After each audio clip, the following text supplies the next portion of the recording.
The sun was dipping low, painting the downtown buildings in shades of orange and long shadow. It was that brief, peaceful hour when the workday bled into the evening. She walked with the easy rhythm of someone heading towards something good. Her name was Maya, and she was thinking about the table of friends waiting for her at the little Italian place 2 blocks over. The sound of their laughter, the promise of a shared meal. She'd had a long week at her design studio, and this was the light at the end of the tunnel. The fabric of her navy blue skirt, a simple, comfortable piece she loved, swished softly against her legs with each step. A block from the restaurant, a marked police cruiser, white and blue and imposing, slowed beside her. It kept pace for a moment, a silent shark matching her speed. Then, with a slight squeal of tires, it pulled ahead and angled to the curb just in front of her. The passenger side door opened out. An officer stepped out. He was a big man, with a solidness that came from years on the force. His face was set in a neutral, professional mask, but his eyes were busy, scanning her up and down in a way that felt less like an assessment and more like an inventory. His name tag read Kelso. "Afternoon," he said, his voice flat. "Need to have a word with you?" Maya stopped, her pleasant anticipation cooling into a knot of familiar dread in her stomach. She had been here before, in different ways, in different places. The sudden stop, the unexplained demand for her time. She took a slow breath, forcing her voice to be polite, neutral. "Is there a problem, officer?" "You match a description," Kelso said, not elaborating. He took a step closer. "We've had reports of someone in this area involved in drug transactions. I'm going to need you to empty your bag for me." The dread tightened. The description was so vague, it was meaningless. She glanced at her bag, a simple canvas tote carrying her wallet, her sketchbook, a paperback novel. It held her private, mundane world. "What description, exactly?" she asked, her politeness edged with a firmness she had to consciously summon. "I've just left my office. I'm on my way to meet friends." Kelso's jaw tightened slightly. The professional mask slipped just a fraction, revealing impatience.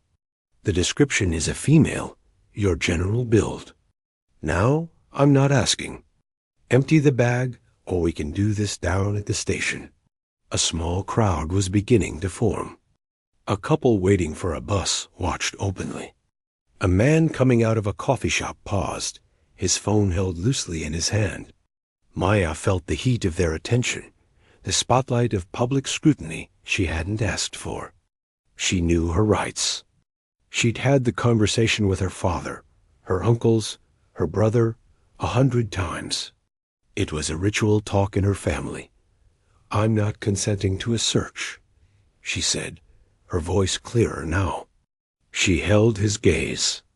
"I haven't done anything wrong. I don't fit any specific description. I'd like to go about my evening." For a second, there was just the hum of distant traffic. Then Kelso's face changed. The impatience evaporated, replaced by something colder, more personal. The challenge in her voice, her refusal to bend, had flipped a switch. This was no longer about a vague description. This was about control. "Turn around," he commanded, his voice dropping lower. "Place your hands on the hood of the car." "For what?" Maya asked, her heart beginning to hammer against her ribs. "On what charge?" "Disorderly conduct. Now." "I'm not being disorderly. I'm walking down the street. I want your badge number. I want your supervisor." The words hung in the air. Kelso moved. It wasn't the slow, procedural movement of an officer conducting a lawful detainment. It was fast and angry. He closed the distance between them in 2 long strides, and his hand shot out, not for her arm, but for the strap of her canvas bag. He yanked it hard. Maya instinctively pulled back, a natural reaction to having something grabbed from her. The strap tore from her shoulder. "Stop it!" She cried out, more in shock than anger. "You're resisting." Kelso barked, the statement loud for the benefit of the growing audience. He dropped the bag on the sidewalk. His focus was entirely on her now, a target for his mounting rage. He grabbed for her wrist, his grip like a vice. A true, primal fear shot through Maya. This was spiraling far beyond a bad stop. She tried to pull her arm back, to create space, to breathe. In the tangled motion of his pull, in her attempt to get her balance, his other hand, which had been reaching for his cuffs, swooped down. It wasn't an attempt to subdue or restrain. It was a brutal, sweeping grab at the fabric of her skirt. There was a terrible, ripping sound. A sound that shouldn't exist on a public street. The durable fabric of her navy blue skirt, torn from waistband to hem by the sheer, violent force of the pull. It came away in his hand, leaving her standing there in her blouse and underwear, exposed to the world, time fractured. For Maya, the world shrank to a tunnel of blinding humiliation and shock. The evening air felt like ice on her skin. The noise of the city, the cars, the distant sirens, the chatter muffled into a dull roar in her ears. She couldn't move, couldn't think, couldn't even breathe. She just stood, frozen, one hand moving in a futile, instinctive gesture towards covering herself. The faces of the bystanders were etched in her mind. The woman from the bus stop, her hand flying to her mouth. The man with the coffee, his eyes wide with disbelief. And then the clicks. The soft, modern sound of smartphone cameras activating. The world wasn't just watching. It was recording. Kelso seemed to register the scene in a different way. He looked at the torn fabric in his hand for a split second, not with horror, but with annoyance, as if it were a minor complication. He tossed the ragged piece of skirt onto the hood of his cruiser. The act was so casual, so utterly dismissive. It was more violent than the rip itself. "All right," he said, his voice all business again, as if he'd just tidied up a mess. "You're under arrest." He produced his handcuffs. The cold metal closed around her wrists with a final, definitive click. He didn't offer her his jacket. He didn't attempt to shield her. He guided her, half stumbling, utterly broken, towards the open back door of his car, her bare legs scraping against the rough plastic seat dot as he pushed her head down to guide her into the cage. Maya's eyes met those of the young man with the coffee. He was still holding his phone up, its tiny lens like an unblinking eye. His face was pale, but his hand was steady. He gave her the smallest, almost imperceptible nod. It wasn't much. It was everything. The car door slammed shut, locking her in a plastic and metal tomb. The world outside the window was a blur of color and movement. She could see Kelso walking around the front of the car, picking the torn piece of her skirt off the hood and stuffing it into a plastic evidence bag as if it were a piece of garbage. He got into the driver's seat, the engine rumbling to life. He didn't speak to her during the drive. The only sound was the crackle of the police radio and the frantic, thunderous beat of her own heart. She sat perfectly still, the cold of the seat leaching into her. The humiliation was a physical weight, crushing her. But beneath it, slowly, like the first ember in a dead fire, something else was stirring. It was a tiny, fragile spark of pure, unadulterated anger. He had taken her skirt, her dignity, her evening. But the man with the phone, his steady hand, his nod. He had taken something too. He had taken the officer's story dot as the cruiser pulled into the sally port of the precinct. Maya made a promise to herself in the silent darkness of the back seat. She would remember everything. The feel of the evening sun before he arrived. The sound of the rip. The cold of the cuffs. The look on his face. She would remember it all. And she would say it all to anyone who would listen. Outside, in the city, the video was already traveling.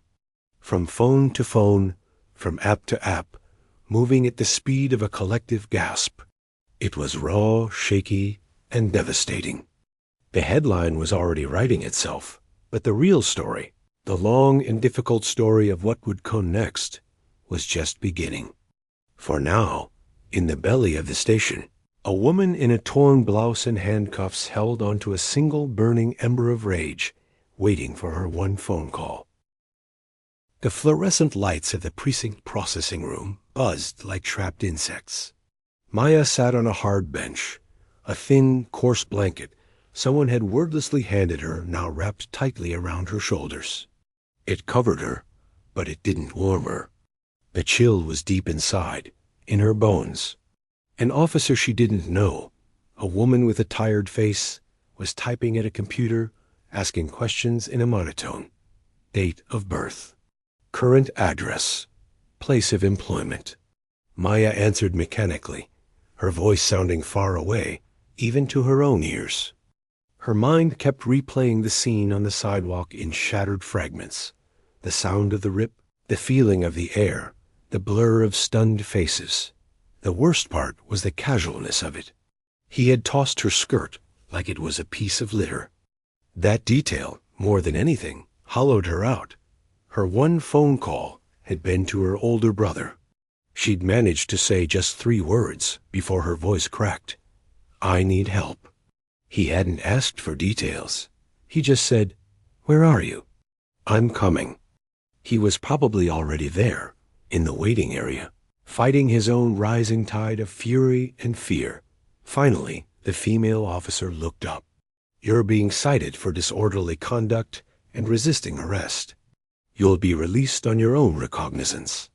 Your court date will be on the paperwork. My clothes, Maya said, her voice raspy. He took my clothes. The officer glanced at a clear plastic bag on the counter. Inside was the torn, ruined navy fabric. It's evidence, she said, not unkindly, but without feeling. You can't take it. Do you have someone who can bring you something to wear? Maya just nodded, numb. Evidence of what? Her own humiliation? A few minutes later, she was led out to the public waiting area. Her brother was there, pacing. His face, usually so warm and easy with laughter, was a stone mask of controlled anger. In his hands, he held a pair of his own sweatpants and a large hoodie. When he saw her, wrapped in that sad gray blanket, his mask almost broke. He just opened his arms and she walked into them, burying her face in his chest, finally allowing a few silent, shuddering sobs to escape. Let's just get you home, he whispered, his voice thick-dot as they walked out of the precinct. A flash went off. A local news reporter and a cameraman were stationed near the doors. Mom, do you have any comment on the incident? Have you spoken to an attorney? The reporter's voice was sharp, eager. Maya's brother stepped in front of her, blocking the camera with his body. No comment, he growled, guiding her quickly to his car. The world was already knocking, and the door wasn't even closed. Asterisk, the next 48 hours were a strange, muffled nightmare. Maya stayed at her brother's apartment. She couldn't face her own quiet space yet. Her phone, which had been returned to her in a separate evidence bag, exploded with notifications texts from worried friends, missed calls, and dozens of tags in social media posts. The video was everywhere. She made the mistake of watching it once, from a news site. Seeing herself from the outside, so small and exposed, the violent tug of the officer's hand, it made her physically sick. She spent most of the next day in bed, staring at the ceiling, feeling detached from her own body. Her brother handled everything else. He called her job and explained there'd been a family emergency. He reached out to a friend of a friend, a lawyer who specialized in civil rights cases, a woman named Lisa Cartwright. They had a brief phone call. The lawyer's voice was calm, focused. Don't talk to anyone from the police department without me, she said. Don't talk to the media yet. We need to let this settle for a moment. They're going to make a move. We need to see what it is. They were the police department. Their move came on the second day. The police chief, a man with a lined face and a stern demeanor, held a press conference. Maya watched it on her brother's television, curled into a corner of the sofa, knees to her chest. The chief stood at a podium, bristling with microphones. He described the incident as deeply concerning. He announced that Officer Kelso had been placed on paid administrative leave, pending the outcome of a full internal investigation. He stressed that the officer was a 22-year veteran with a distinguished record. He used phrases like, "The facts are still unclear, and we must respect the process for all involved." He talked about the challenges police face every day and the split-second decisions they must make. He never said Maya's name. He referred to her only as the individual or the citizen. Then a spokesperson for the police union stepped up. He was a blunt, forceful man. He called the video a snippet that doesn't show the full context. He spoke about the dangers of resisting lawful commands. He defended Kelso's record and said the officer had acted according to his training. He finished with a line that made Maya's blood run cold. "We must be careful not to rush to judgment based on an emotionally charged video. This officer has put his life on the line for this city for over 2 decades. He deserves fairness too." It was like watching a play where the roles were already assigned. She was cast as the problematic individual, the one who had caused this split-second decision. Kelso was the veteran, the protector, temporarily sidelined by a misunderstanding. The tearing of her clothes, the core of the horror, was never addressed. It was as if it hadn't happened. The anger that had been a single ember in the back of the police car began to grow. It was fed by the cold, official language, by the union man's defiant tone, by the fact that Kelso was at home, collecting his salary, while she was hiding in her brother's apartment, afraid to look at her own phone. "That's it?" she said aloud to the empty room, her voice trembling. "That's all they have to say?" Her brother walked in, seeing her face. "I saw," he said quietly. "It's what they do. They close ranks." Later that evening, her lawyer, Lisa, called again. "Their playbook is obvious," Lisa said. "They'll let the internal investigation drag on for months. Maybe a year. They'll hope the public forgets. The district attorney might file a light charge, something that ends in a slap on the wrist, if anything at all. The paid leave is a vacation. They're betting you'll get tired or scared and go away." "I can't go away," Maya said, and for the first time, it wasn't a whisper. It was a statement. "He doesn't get to do that and just go on vacation." "Good," Lisa replied, and Maya could almost hear the sharp smile in her voice. "Then we need to change the story. They want to talk about police procedure and split-second decisions. We need to make them talk about you, not as a symbol, but as a person. Are you ready to do that?" Maya looked at the blank television screen, where the chief's placid, dismissive face had been. She thought of the uniformed wall, protecting the man who had torn her clothes off. She thought of the video, her frozen shame playing on a loop for the world. She had a choice, to be a victim of that video, or to own it. "Yes," she said.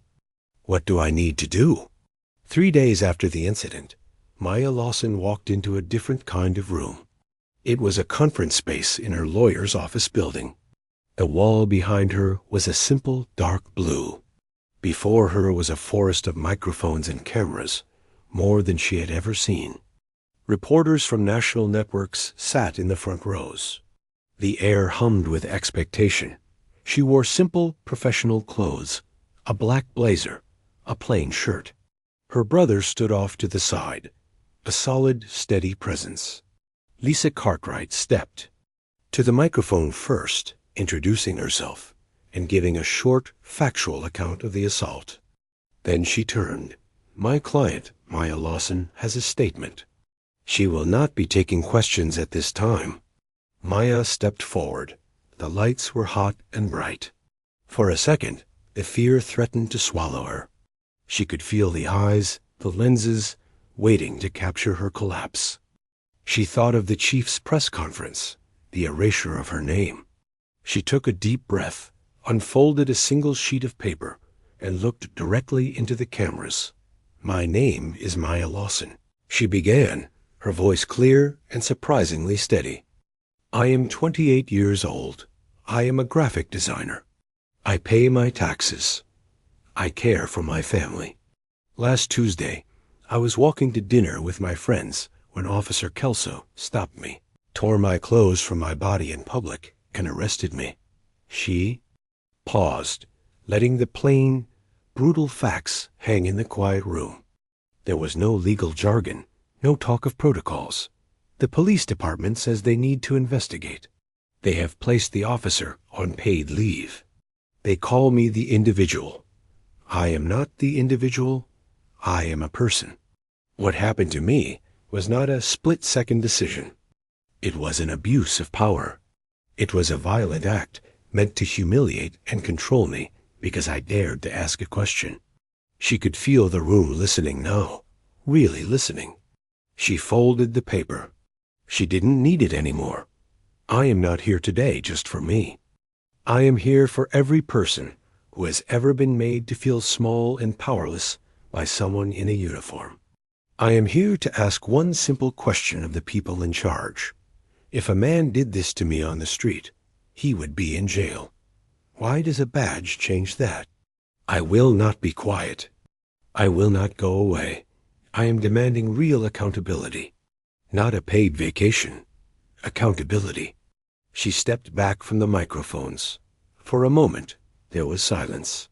Then a clamor of shouted questions erupted, but Lisa guided her away, her hand a firm support on Maya's back. The effect was immediate. Maya's words, her calm, direct dignity, were replayed everywhere. The narrative began to pivot.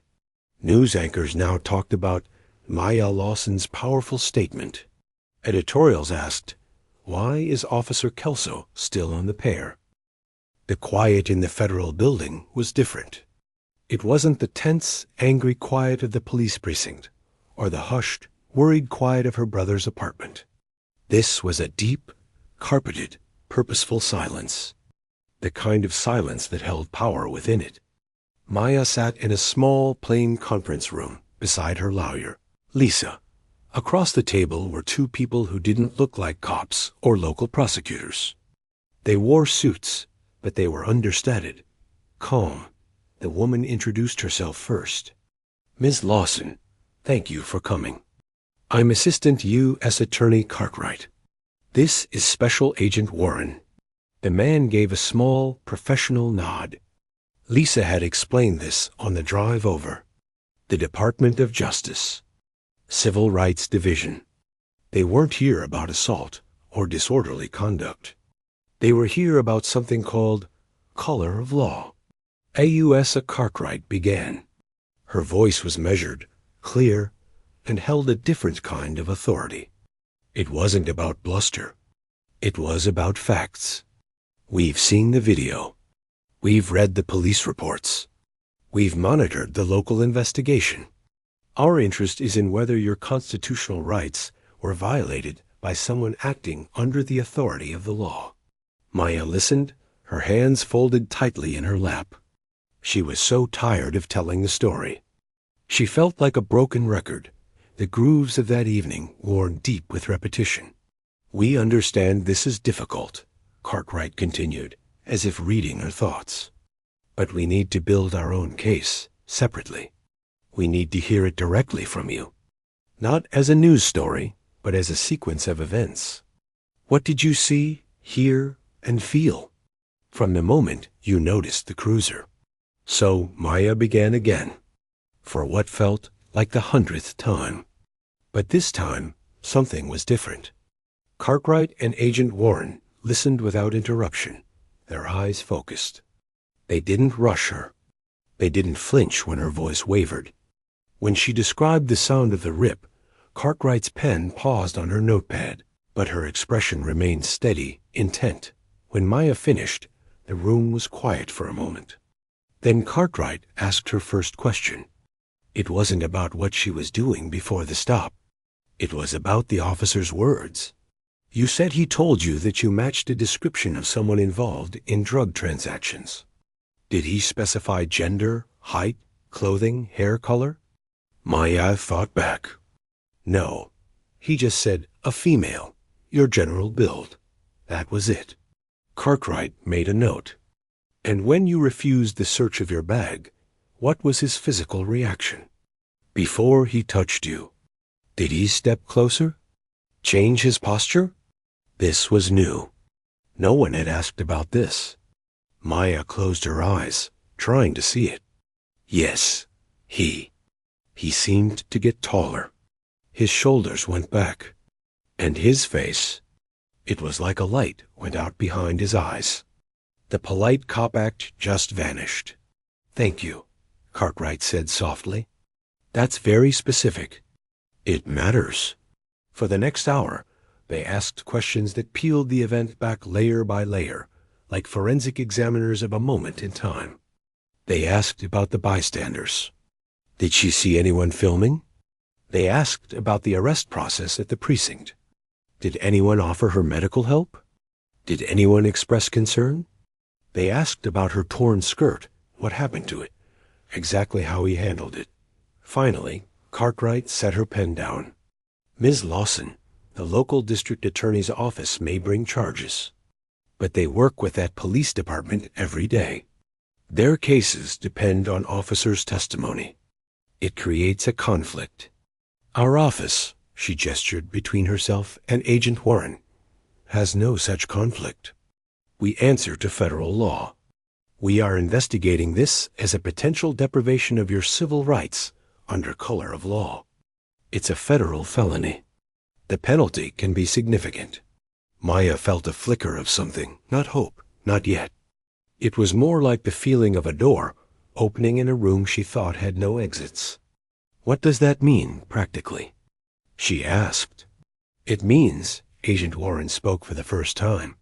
His voice was low, gravelly. We start from scratch. We will find every single person on that street. We will subpoena Officer Kelso's complete personnel file, not just what the department wants to show. We will look at every complaint, every use of force report, every compliment, every training record. We will map his career. Cartwright leaned forward slightly. The local case is about whether he broke a city ordinance or a state law. Our case is about whether he broke the covenant between the government and a citizen. It's a different question. It often gets a different answer. Asterisk, while Maya tried to piece her life back together, going back to work, jumping at loud noises, flinching when she saw a police cruiser, a parallel. Invisible machine began to turn. Agent Warren and his team became ghosts on that downtown block. They visited every business with a street-facing window. They obtained security footage from the coffee shop, the bank ATM, the parking garage. The footage was grainy, without sound, but it showed angles the bystander video didn't. Kelso's cruiser sitting farther up the street for 2 minutes before suddenly pulling over. It showed him watching Maya walk for half a block before making his move. They tracked down the bystanders. The woman from the bus stop, who was a nurse. She gave a statement about Maya's obvious shock, her physiological state. She was in acute distress. That wasn't someone resisting. That was someone in trauma. The young man with the coffee, who had taken the main video, sat for a formal interview. He handed over the original, high-resolution file from his phone. He wasn't trying to arrest her, the young man said, his own anger still fresh. He was trying to punish her for talking back. And then there was Kelso's file. The police department, when faced with a federal subpoena, had no choice. A thick box of records arrived. Agent Warren and his team went through it page by page. Night after night, under the cool glow of their office lights, the public file showed the distinguished veteran. But the internal records, the ones buried in different systems, told a slower, darker story. There were complaints. More than a dozen over 22 years. mostly from people of color. A man who said Kelso unnecessarily slammed him against a car during a traffic stop. A woman who said he used a racial slur during an arrest.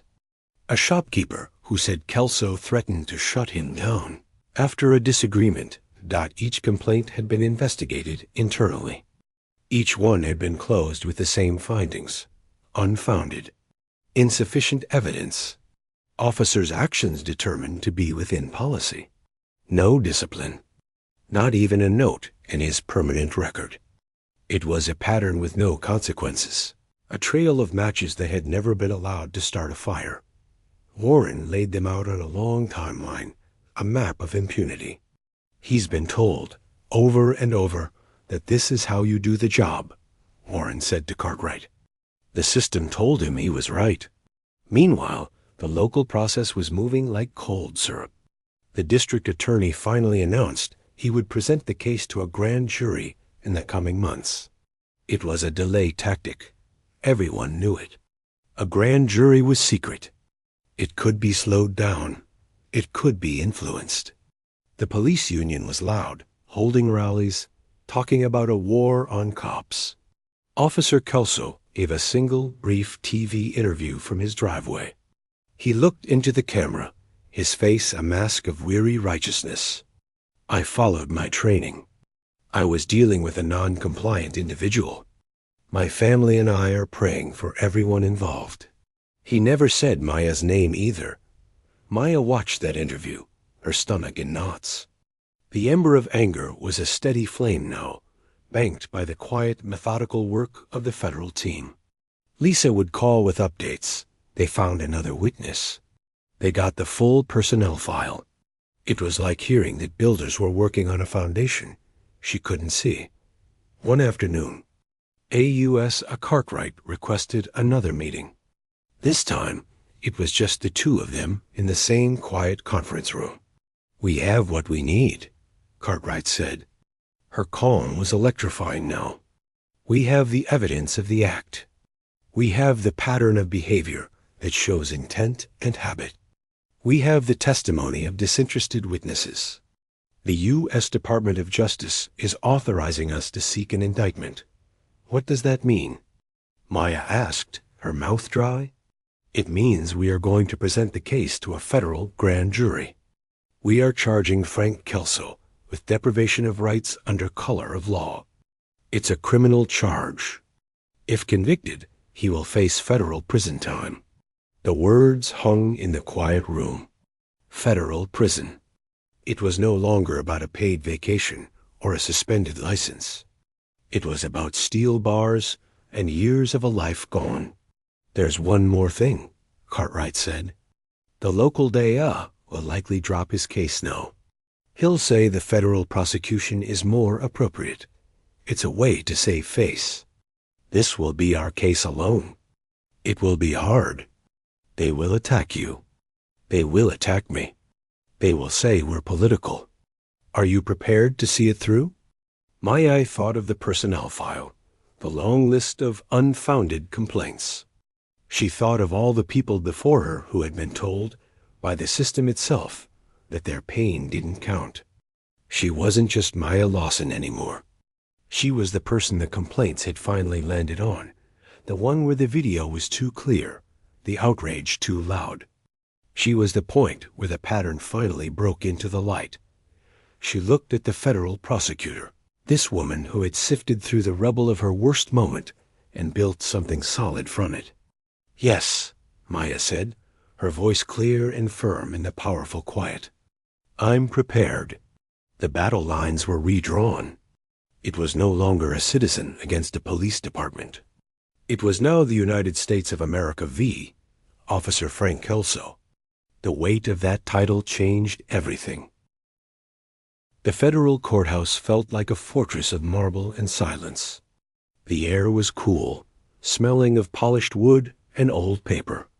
Maya sat at the prosecutor's table with Lisa and Asa Cartwright, feeling small and hyper-visible. This was nothing like the chaotic buzz of the local court. Here, every whisper echoed. Every movement felt measured. Across the aisle, At the defense table sat Officer Kelso. He wore a dark suit, not his uniform.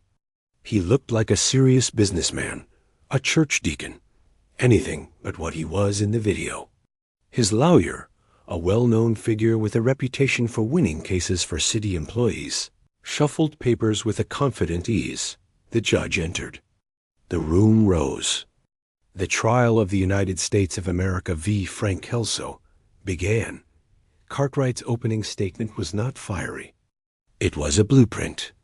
She stood before the jury, a diverse group of ordinary citizens, and spoke plainly. "This case is about a violation of a public trust," she said. "It is about an oath and a badge, and how one man used that government authority not to protect, but to degrade and to punish a citizen for daring to question him. She didn't call Maya a victim. She called her a citizen.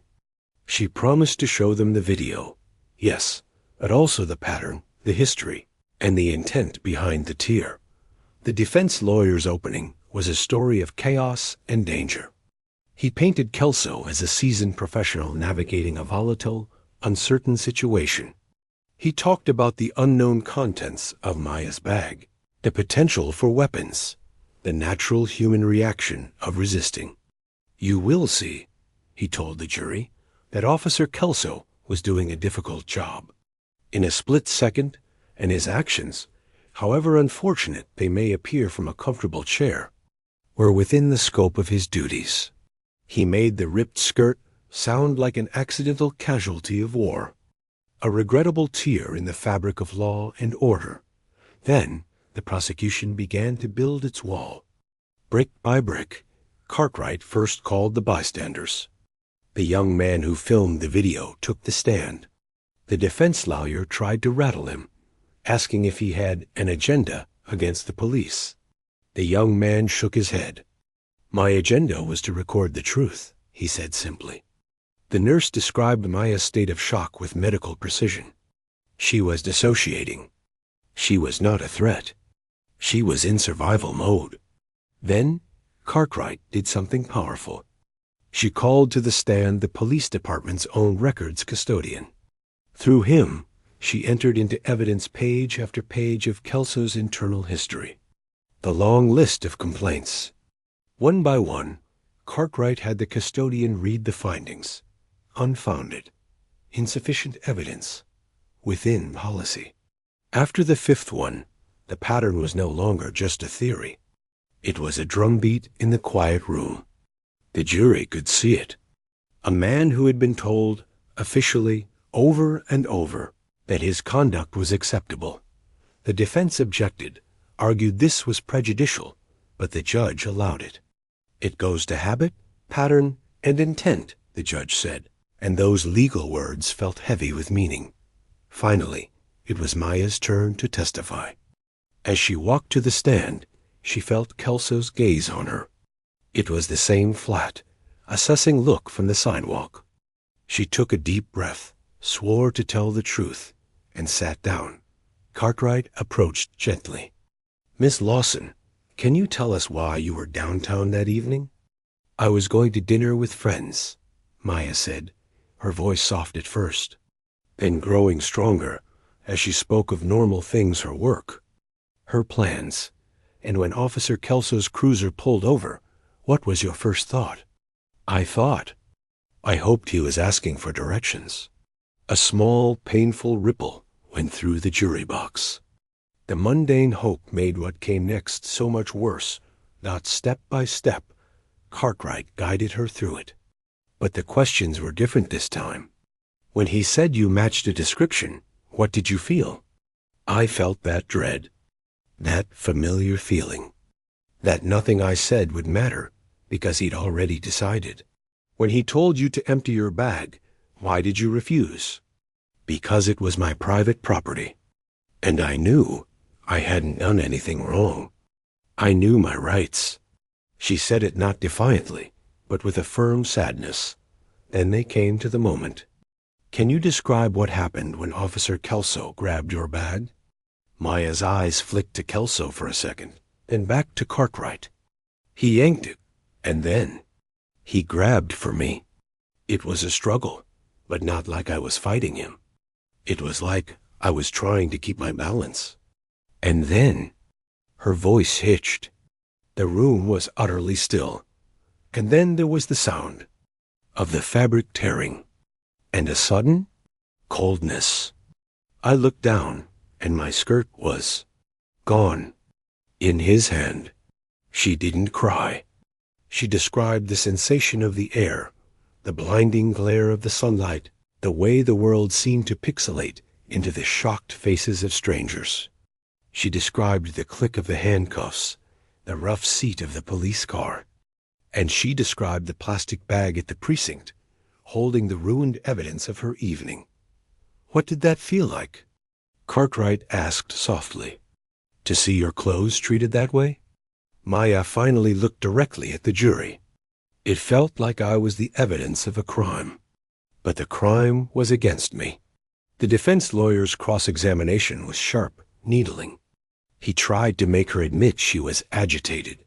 He pressed on why she didn't just comply faster. I was complying with the law, Maya said, her voice finding a steely core. I was not required to consent to a search. My question was my right. He tried to suggest the rip was an accident in the scuffle. Isn't it possible, Miss Lawson, that in the dynamic situation, your skirt simply caught? Maya looked at him, then at Kelso, then back to the lawyer. No, sir, she said, her words clear and slow. It was not a catch. It was a pull. A hard, intentional pull.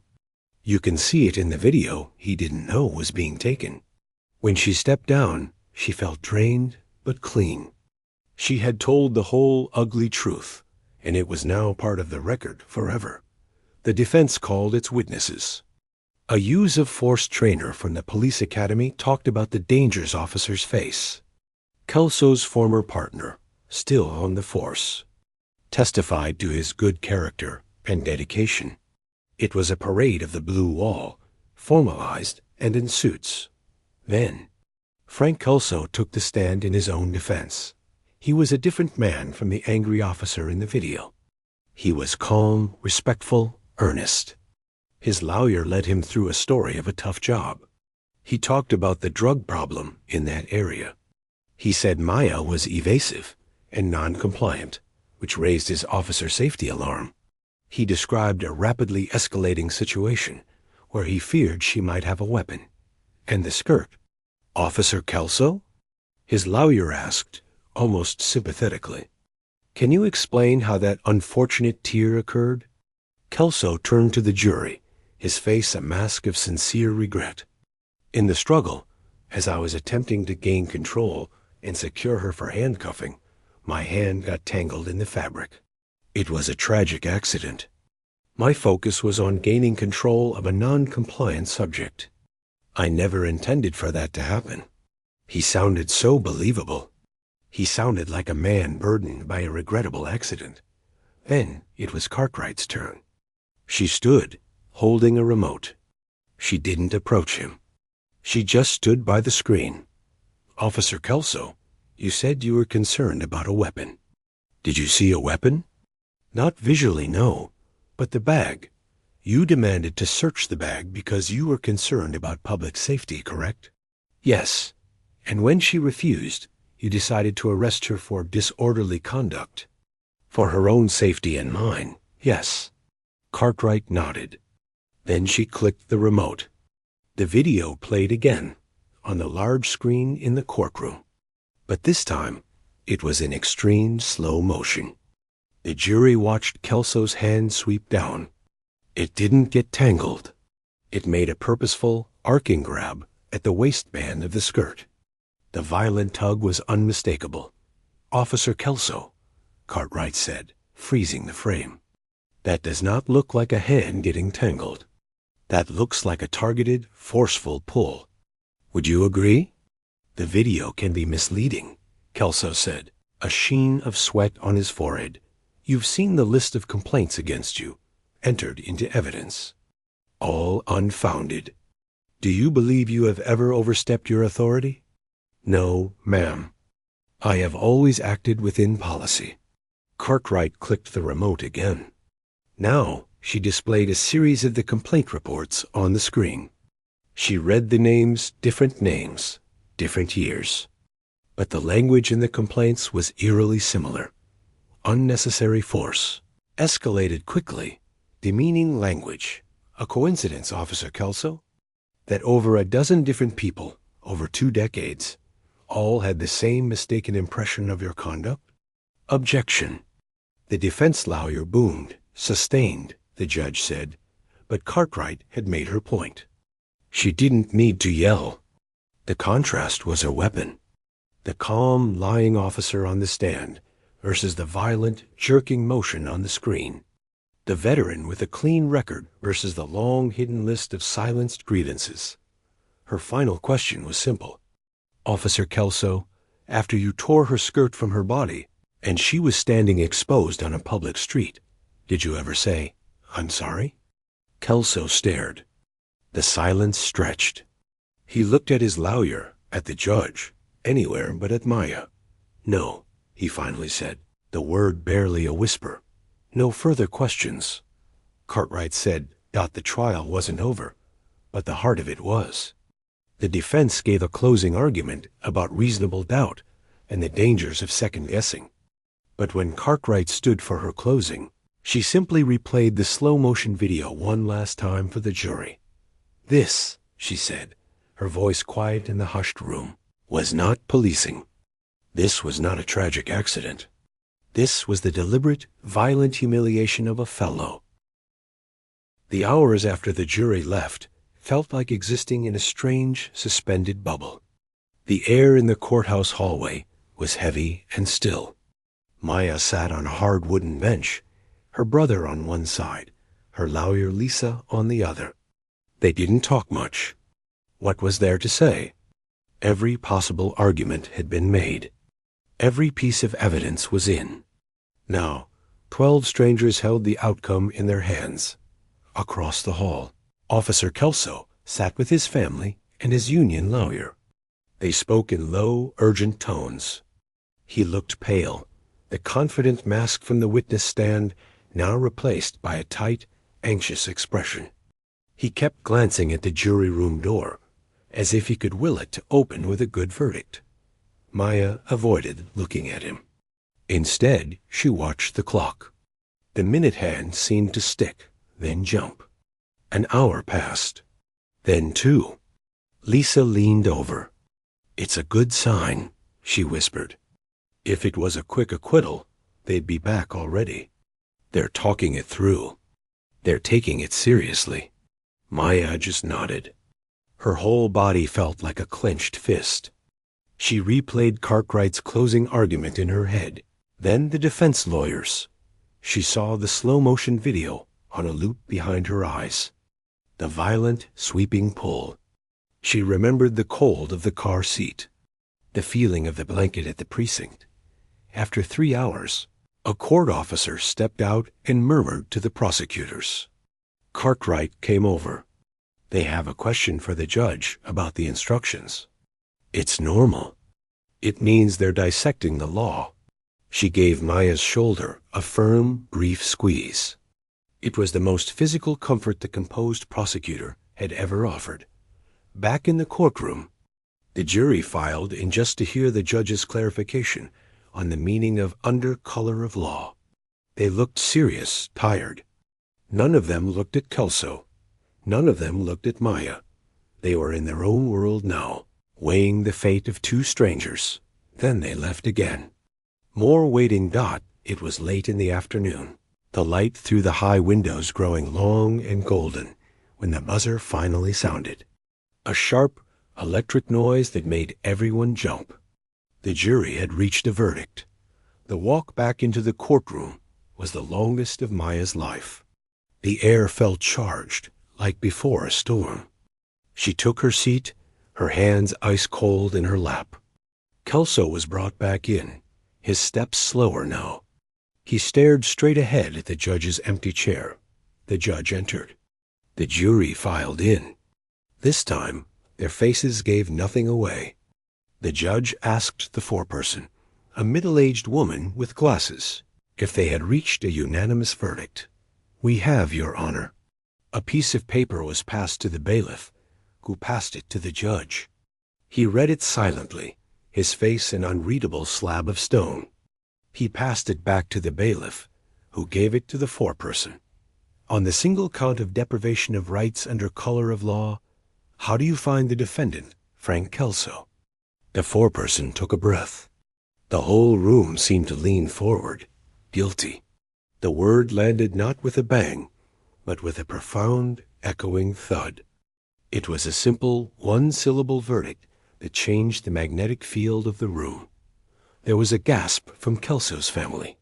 His wife buried her face in her hands. Kelso himself stared at the foreperson, his mouth slightly open, as if he'd been sucker-punched. The confident cop, the veteran who'd never been held to account, was gone. In his place was a man whose entire understanding of the world had just been legally, publicly shattered. Maya felt her brother's hand grip hers, tight. She heard Lisa let out a long, slow breath. But she felt strangely calm, hollowed out.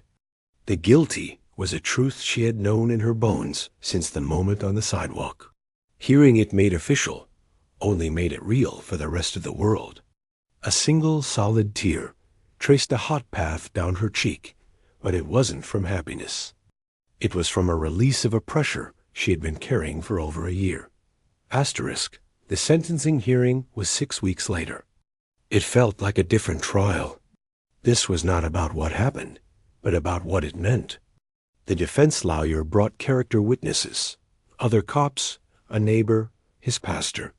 They spoke of his service, his family, his charity work. They asked for mercy, for probation, for a chance for this good man who had made a mistake. Then Maya had the chance to speak. It was called a victim impact statement. She stood at a podium, facing the judge.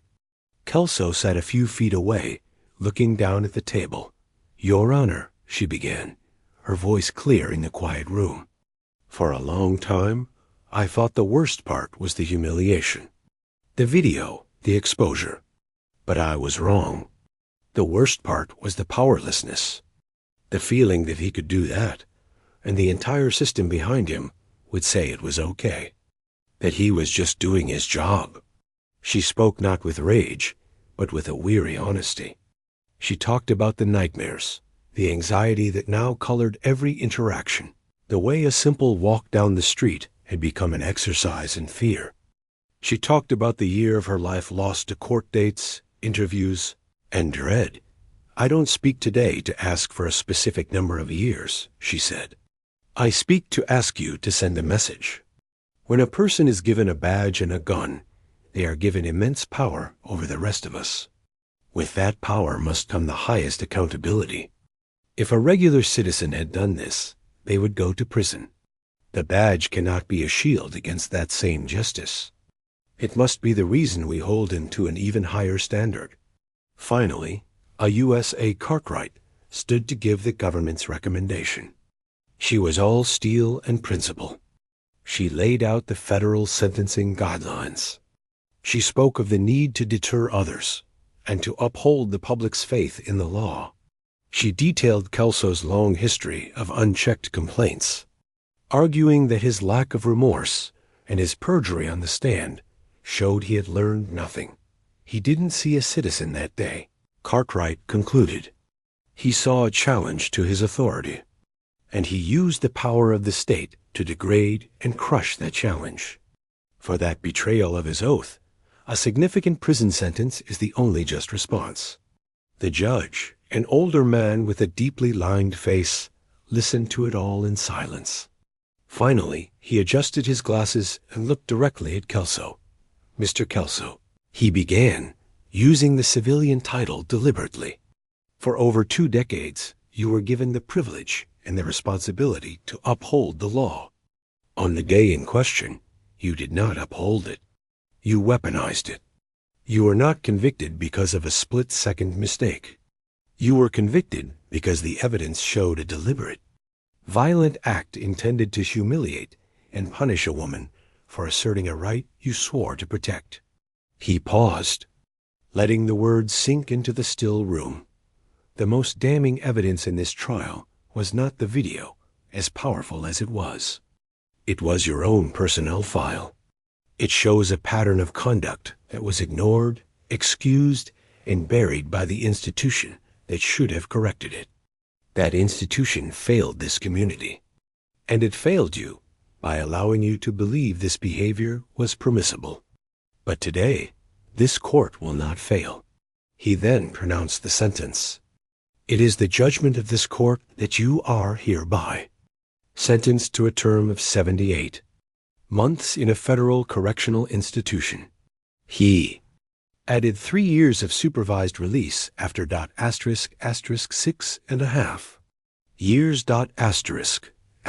***, the number hung in the air. It was far more than anyone in the local system had ever imagined. It was a federal sentence to be served in a federal prison with no parole. Kelso's wife sobbed openly. He was handcuffed, his hands in front of him now. The bailiff led him away. As he passed the prosecutor's table, his eyes full of a bewildered shock met Maya's for a final second. Then he was gone through a side door into a different life. Outside the courthouse, the cameras were waiting again. Cartwright and Lisa stood with Maya, but they let her have the moment. A reporter shouted, "Do you feel vindicated?" Maya stepped to the microphones. The evening air was cool. She thought of the long road from that sidewalk to these steps. Vindication isn't the right word, she said, her voice tired but steady. This was never about winning or losing. It was about accountability. Today, the system worked. It worked because dedicated people at the Department of Justice chose to see what happened, to investigate it fully, and to treat it with the seriousness it deserved. I am grateful to them. She looked at the crowd, at the cameras, at the city sprawling before her. My hope, she continued, is that this isn't just an end, but a beginning. A beginning where complaints are taken seriously the first time, where the trust between a community and those sworn to protect it isn't something we have to beg for, but something that is actively maintained. What happened to me shouldn't happen to anyone. And now, maybe, it will happen a little less. She didn't take more questions. She turned and walked away, her brother's arm around her, her lawyers flanking her. The story, the big public story, was over. But for Maya, the walk home was just beginning. The nightmares might not stop. The flinch at the sight of a cruiser might not fade. But the crushing weight of powerlessness was gone. It had been replaced by a hard-earned, quiet knowledge. The system was slow, it was flawed, it was stacked with walls of silence. But sometimes, if you had the courage to speak, and found the right people to listen, and fought with a weary, stubborn hope, those walls could, brick by brick, come down. Not for everyone, not everywhere. But for her, on this day, they had. And that was enough to build a new day upon.